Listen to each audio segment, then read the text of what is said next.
So anyway, how do you feel Shanahan and John Lynch and Parag Marante manage the cap compared to other 49ers regimes? They do it amazing, amazing Yeah? job, amazing job compared to what um, past regimes have done. Terry Donahue did a terrible job as Yeah. GM with Dennis Erickson. Bulky was around here. Bulky and McLuhan, they didn't do that really great of a job. I mean, they Bulky left us with a lot of money, but that's because he was just so damn cheap. He wouldn't spend. He Nope. said he had the ability to spend, but he wouldn't do it. So Yeah. I give them an A+ for what they're doing. They Yeah, haven't hit on everything, but they've done a really great job. so what would you say, and this is the most common comment slash question, the cap is a myth. The salary cap's not even real. Look at the Rams, look at the Saints, look at all these teams. It's not even real. What would you say to those people? Yes, I love it's it, man. real. It's real. I mean, that's It's the thing real. that I don't understand. If you just look at the Rams, they lost 8 starters, they replaced 3 of them. It's a Mhm. -5 starter rotation. Yep. Look at the Saints just gave away Charlie Gardner-Johnson, Yep. for pennies, and the Yep. reason why is the salary cap. Yep. They And can't afford to keep them. are there any other teams that kinda stand out to you as kind of abusers of the cap that kinda play with that dangerous line of going too far? Oh yeah, Green Bay, Dallas, New Orleans. Or New Orleans, we knew that. Yep. New Orleans, Dallas, Green Bay. Pittsburgh was one. They finally got their cap under control. Gotcha, gotcha, Those are and like the three teams. there we go, And and then, you see them and all making.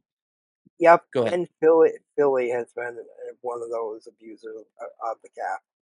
Man, they're gonna be interesting with all these guys they keep bringing in. They're bringing in some top end contracts. Yep. They better win soon. They better win soon.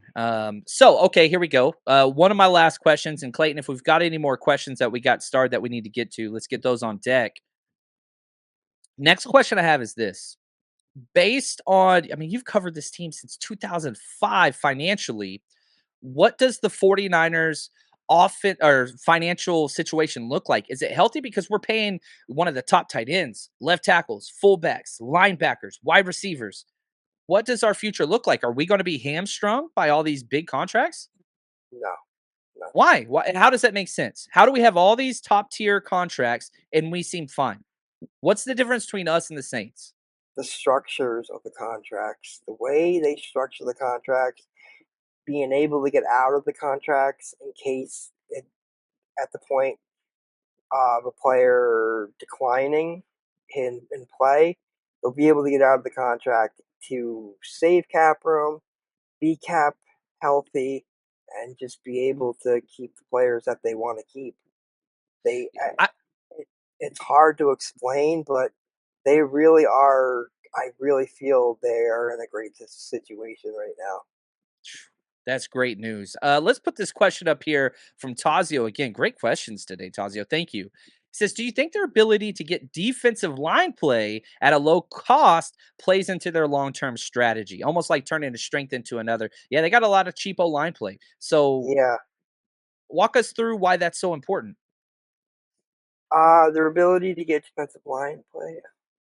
Just cheap. Yeah, yeah, going cheap at some positions, it really helps you to keep players at a more premier position. I mean, I know edge rush is a premier position, but having like one guy that makes a lot of money and then you have a bunch of like I don't want to call them like mid-tier guys, but they're guys that aren't making a lot of money, but yet they're producing.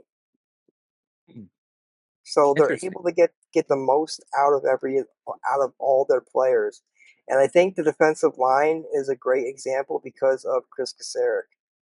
He knows There you how to go. get the best out of any defensive lineman. Carry Hyder for almost 1 million is just stupid. Yeah, Um, okay, I yeah. love this question from Josh, 40 hours faithful forever. What would a deal for Big Mike look like? Mike McGlinchey. Now they picked up his 5th year option, which is happening this year. He's Yep. got a $10.8 million cap hit in his 5th year option.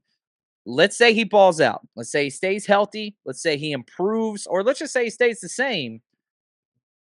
Do you think the 49ers will keep him? And if so, what's that APY, the average per year, look like? I don't think they're gonna be able to keep him. Either he's just not gonna play up to standard, or he's gonna play his way out of our range. I think he's gonna probably get in the 15 million range a year, or maybe more, if he plays Jeez. well. And I just think that's a lot of money. Man, that is yeah, that is a lot of money, and I don't think the 49ers gonna pay that, and No. I don't know if they have a plan at tackle long term that's already on the roster. I get that they picked up, tackle Blake Hintz today, but again, he was waived from Cleveland. Yeah. Interesting. Shot J has this. Appreciate you, Shot J. Out of all the teams, where would you rank the 49ers in terms of quality cap management?